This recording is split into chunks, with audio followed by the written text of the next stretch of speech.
اعوذ باللہ من الشیطان الرجیم بسم اللہ الرحمن الرحیم الحمد للہ رب العالمین والصلاة والسلام علی اشرف الانبیاء والمرسلین واہل بیتہ الطیبین الطاہرین المعصومین اما بعد۔ سورہ مبارکہ نساء آیت نمبر 35 سے 41، 35 سے 41۔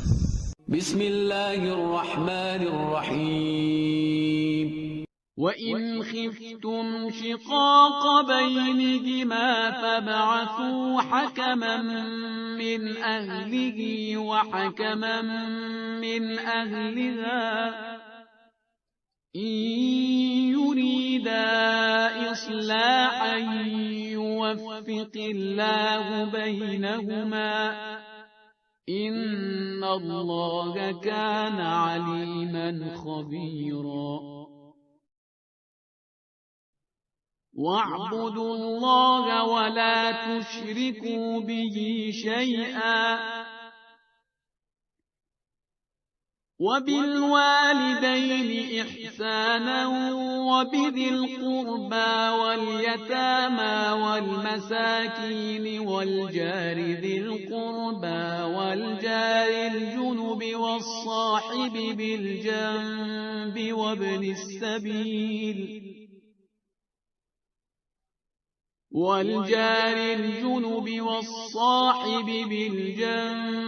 وَابْنِ السَّبِيلِ وَمَا مَلَكَتْ أَيْمَانُكُمْ إِنَّ اللَّهَ لَا يُحِبُّ مَنْ كَانَ مُخْتَالًا فَخُورًا۔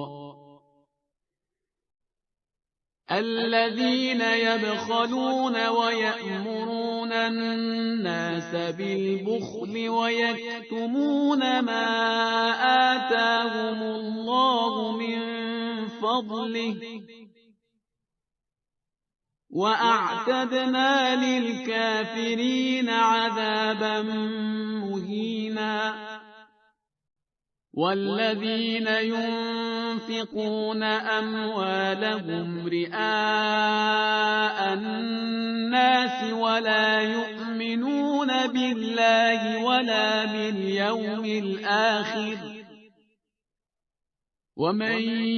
يَكُنِ الشَّيْطَانُ لَهُ قَرِينًا فَسَاءَ قَرِينًا۔ وَمَاذَا عَلَيْهِمْ لَوْ آمَنُوا بِاللَّهِ وَالْيَوْمِ الْآخِرِ وَأَنْفَقُوا مِمَّا رَزَقَهُمُ اللَّهُ وَكَانَ اللَّهُ بِهِمْ عَلِيمًا۔ إِنَّ اللَّهَ لَا يَظْلِمُ مِثْقَالَ ذَرَّةٍ وَإِن تَكُ حَسَنَةً يُضَاعِفْهَا وَيُؤْتِ مِن لَّدُنْهُ أَجْرًا عَظِيمًا۔ فَكَيْفَ إِذَا جِئْنَا مِن كُلِّ أُمَّةٍ بِشَهِيدٍ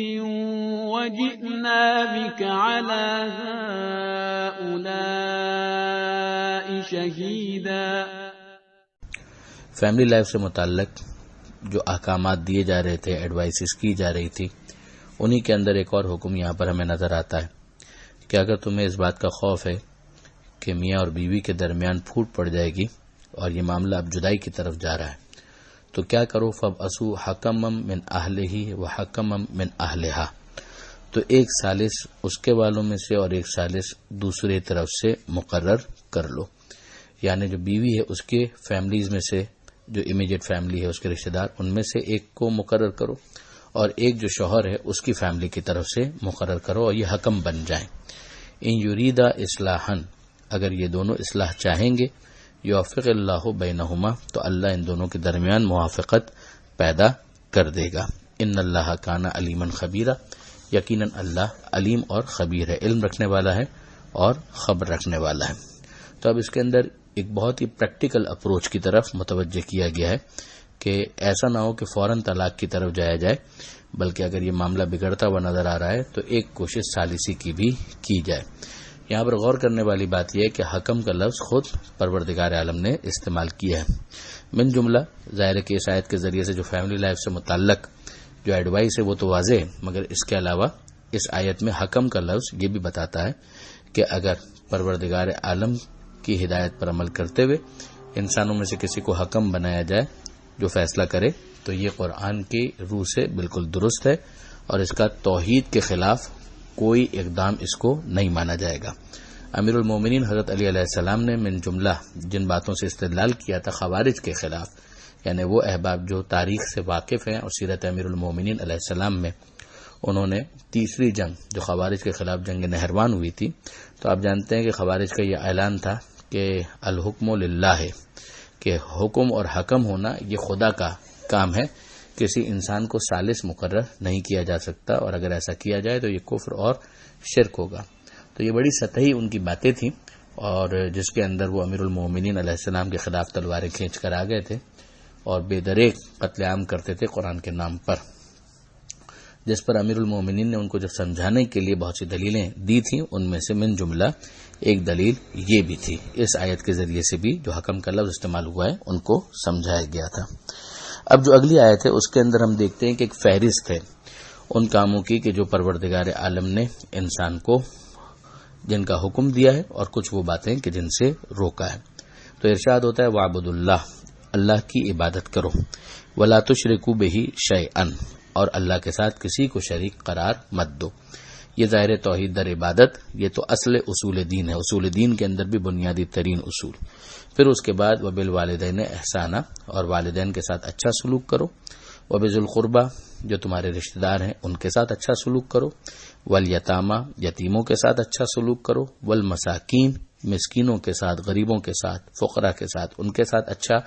سلوک کرو، وَالْجَارِ ذِي الْقُرْبَى وَالْجَارِ الْجُنُبِ وَالصَّاحِبِ بِالْجَنبِ، اور پڑوسیوں میں نزدیک کا جو پڑوسی ہے اس کے ساتھ بھی، اور جو دور کا پڑوسی ہے اس کے ساتھ بھی اچھا سلوک کرو، اور جو تمہارے پہلو با پہلو ساتھی ہیں کہ جن کے ساتھ تمہاری اٹھنا بیٹھنا تمہارا ہے ان کے ساتھ بھی اچھا سلوک کرو. وابن السبیل، اور جو پردیسی مسافر ہے یعنی سفر میں جس کے پاس سفر کا خرچ ختم ہو جائے یا وہ پریشان ہو جائے تو اس کے ساتھ بھی اچھا سلوک کرو، ایک مہمان نوازی کا سلوک ہونا چاہیے. وما ملکت ایمانکم، اور جو تمہارے غلام اور کنیزیں ہیں ان کے ساتھ بھی اچھا سلوک کرو. تو یہ 10 احکامات یہاں تک ہمیں نظر آئے. پھر اس کے بعد پروردگار عالم نے یہ ارشاد فرمایا کہ ان اللہ لا یحب من کان مختالا فخورا، کہ اللہ پسند نہیں کرتا اس کو کہ جو گھمنڈی ہے اور شیخی بگھارنے والا ہے، یعنی غرور ہے، تکبر ہے، خامخواہ اترانے والا، خامخواہ شو آف کرنے والا، کہ ایسا شخص پروردگار کو پسند نہیں ہے. پھر اس کے بعد مزید ایسی چیزیں کہ جو ناپسندیدہ ہیں ان کو بیان کرتے ہوئے ارشاد فرمایا کہ الذین یبخلون، کہ یہ وہ ہیں کہ جو بخل کرتے ہیں، کنجوس ہیں. اب ظاہر ہے کہ یہ بخل کرنا جب حرام کی حد تک ہوگا تو مالی واجبات کے اندر بخل کہلائے گا،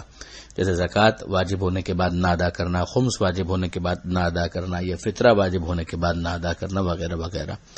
وَيَأْمُرُونَ النَّاسَ بِالْبُخْلِ، خود بھی بخل کرتے ہیں اور لوگوں کو بھی بخل ہی کی تعلیم دیتے ہیں، حکم دیتے ہیں. وَيَكْتُمُونَ مَا آتَاهُمُ اللَّهُ مِنْ فَضْلِهِ، اور جو اللہ نے اپنے فضل سے ان کو دیا ہے اس کو چھپاتے ہیں. وَأَعْتَدْنَا لِلْكَافِرِينَ عَذَابًا مُهِينًا، اور ہم نے کافروں کے لیے رسوا کرنے والا عذاب فراہم کر رکھا ہے. اب یہاں پر کافر اگر کہا گیا ہے تو ایک کفر تو وہی ہے کہ انکار کرنا، اور ایک یہ ہے کہ کفران نعمت کے عنوان سے، کہ اگر ایک انسان نعمت کا شکر کرے تو ظاہر ہے اس کو وہاں استعمال کرے گا جہاں خدا نے استعمال کرنے کا حکم دیا، اس کے مقابلے پر کفران نعمت ہے. اور ایک یہ ہے کہ وہ صریح کافر، اس کو بھی اگر کبھی گناہ کی شدت سمجھانی ہو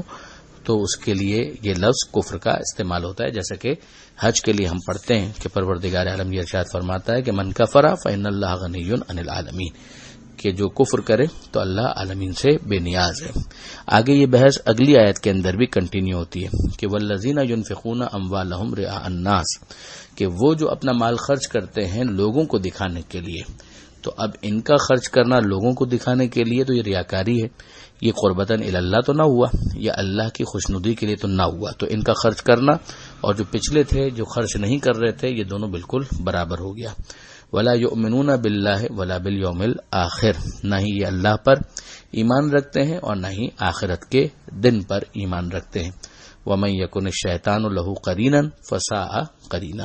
اور شیطان جس کا ہمدم دوست ساتھی ہو گیا تو پھر وہ کتنا برا ہمدم ہے اور کتنا برا ساتھی ہے۔ اگلی آیت جو آیت نمبر 39 ہے، اس میں ہم دیکھتے ہیں کہ پروردگار عالم یہ ارشاد فرماتا ہے کہ وما ذا علیہم، انہیں کیا ہو گیا، یعنی ان کا کیا نقصان ہوتا، لو آمنوا باللہ والیوم الآخر، اگر یہ ایمان لے آتے اللہ پر اور آخرت کے دن پر۔ تو بٹ نیچرل کہ جب یہ ہوتا تو پھر کیا کرتے، وَأَنفَقُوا مِمَّا رَزَقَهُمُ اللَّهُ، کہ اللہ نے جو رزق دیا ہے اس میں سے خرچ کرتے، دیا ہوا بھی رزق اللہ کا ہے، اللہ ہی پر ایمان ہے، آخرت کی بھی امید ہے، تو پھر اس کے بعد یہ آخرت میں ملنے والے ثواب کو بھی ذہن میں رکھتے، قربتاً الی اللہ کا جذبہ بھی ہوتا، اور پھر یہ اللہ کی راہ میں خرچ کرتے تو یہ عمل ان کا قبول ہو جاتا۔ اب یہاں پر یہ جملہ بتاتا ہے کہ انسان اپنے اعمال کا خود اختیار رکھتا ہے، ورنہ اس طرح کہنے کا کوئی مطلب ہی نہیں ہے کہ ان کا کیا نقصان ہوتا، اس لیے کہ اگر وہ مجبور محض ہے تو پھر اس کو اس بات پر اللہ ہی نے مجبور کیا ہے، لیکن نہیں، یہ انداز خود بتا رہا ہے کہ علم پروردگار میں ہونا اور بات ہے، مگر یہاں پر انسان کو اختیار دیا گیا ہے۔ پھر ارشاد ہوتا ہے وَكَانَ اللَّهُ بِهِمْ عَلِيمًا، کہ اللہ ان سے خوب واقف ہے۔ اب اس کے بعد جو آیت ہے، اس آیت میں پروردگار عالم نے اپنے سے ظلم کی نفی کی ہے کہ ان اللہ لا یظلم مثقال ذرہ، کہ اللہ کسی کے اوپر ذرہ برابر بھی ظلم نہیں کرتا۔ وَإِن تَكُ حَسَنَةً، اور اگر کوئی نیکی کرے گا، اگر کوئی نیکی لے کر آئے تو یضاعفها، تو اللہ اپنی طرف سے اس میں اضافہ کر دیتا ہے۔ وَيُؤْتِ مِن لَّدُنْهُ أَجْرًا عَظِيمًا، اور اپنی جانب سے بہت بڑا اجر عطا فرماتا ہے۔ ہم جانتے ہیں کہ نیکی کے معاملے میں یہ اصول پروردگار نے کئی جگہوں پر بیان کیا کہ اگر کوئی اچھا کرے گا تو اچھا جتنا اس کو ملنا چاہیے تھا ثواب، اس سے زیادہ ملے گا، لیکن اگر برا کیا تو جتنا اس کا عذاب ہو سکتا ہے بس اتنا ہی ملے گا، اس سے زیادہ نہیں ملے گا، اور اس میں بھی اگر فضل پروردگار شامل ہو تو پھر وہ بھی ویو کر دیا جائے گا۔ تو یہاں پر اگر جتنا وعدہ کیا تھا اس سے زیادہ انعام ملے تو یہ عدل سے بھی آگے پروردگار عالم کا احسان ہے، اور جتنا سزا کا وعدہ تھا اگر اس میں کسی وجہ سے تخفیف ہو جائے تو یہ بھی پروردگار کی طرف سے فضل ہے۔ جو آخری آیت اس صفحے پر ہمیں نظر آتی ہے اس میں ارشاد ہوتا ہے فَكَيْفَ إِذَا جِئْنَا مِن كُلِّ أُمَّةٍ بِشَهِيدٍ، تو کیا ہوگا اس وقت جب ہم ہر امت میں سے ایک گواہ لائیں گے، یہ ہر امت کا نبی ہو گیا، وَجِئْنَا بِكَ عَلَىٰ هَٰؤُلَاءِ شَهِيدًا، اور آپ کو ان سب کے اوپر گواہ بنایا جائے گا۔ یہ بات ہم پہلے پارے کے اندر بھی پڑھ چکے ہیں کہ جہاں یہ بات کہی گئی تھی کہ لِتَكُونُوا شُهَدَاءَ عَلَى النَّاسِ، تاکہ تم بن جاؤ شہداء گواہ لوگوں پر، وَيَكُونَ الرَّسُولُ عَلَيْكُمْ شَهِيدًا، اور رسول تم پر گواہ بن جائے۔ کہ نظام اس طرح کا محسوس ہوتا ہے کہ جو ماضی کے اندر انبیاء ہیں وہ اپنی امتوں پر گواہ،